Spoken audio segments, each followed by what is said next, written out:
High school tennis districts bring us 90 miles northeast of Port Clinton. Day one features the opening rounds of Division I. And our local teams with a much stronger turnout than last year. 5 spots between 8 athletes from Wapakoneta, Defiance, and Findlay. We'll start in the singles bracket. Trojan senior Caitlin England down 2 games to last year's champion. England lobs a shot deep behind her opponent's head, snags the point. However, her week ends early, 6-0, 6-0.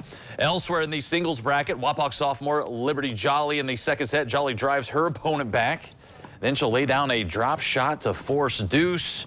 A valiant effort, but she falls 6-0, 6-1 in the end. That brings us to doubles. More Redskins in action as junior duo Anya Walters and Miley Moser hit the clay. Moser at the net, gets the drop, clinches the game.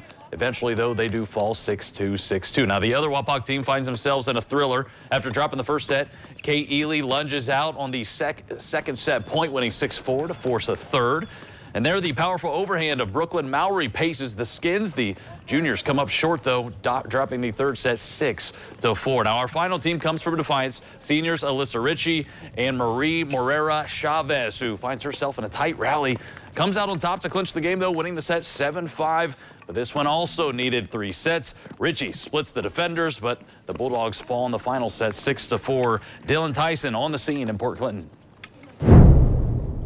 Adam, a pair of highly competitive doubles matches to wrap up an exciting morning here today. And while all of our local teams would bow out before the quarterfinals, there was still plenty accomplished today. For Findlay's Caitlin England, the senior gets back to districts after missing out last year. Just tough luck to draw the reigning district champ in your first matchup. But how about 10 years without a district appearance? That was the case for the Defiance Bulldogs before seniors Marie Morera Chavez and Alyssa Ritchie, who shared what today's match meant to them and to the program. For the past 3 years, we've all been going to winter practices and practicing with the boys during the spring and then with the girls during the fall. So tennis has been like a year-long thing for us.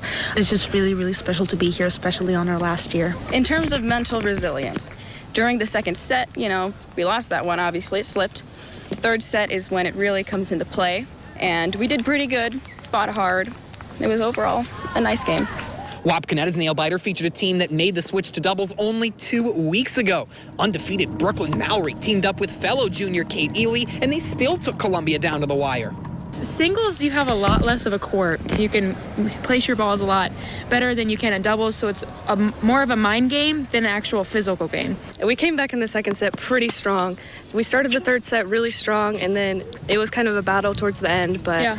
It was a hard loss. It was hard. It was difficult. 5 Redskin athletes made the trip this year, rounded out by Anya Walters, Miley Moser, and Liberty Jolly. A lot to be proud of for head coach Austin Scott.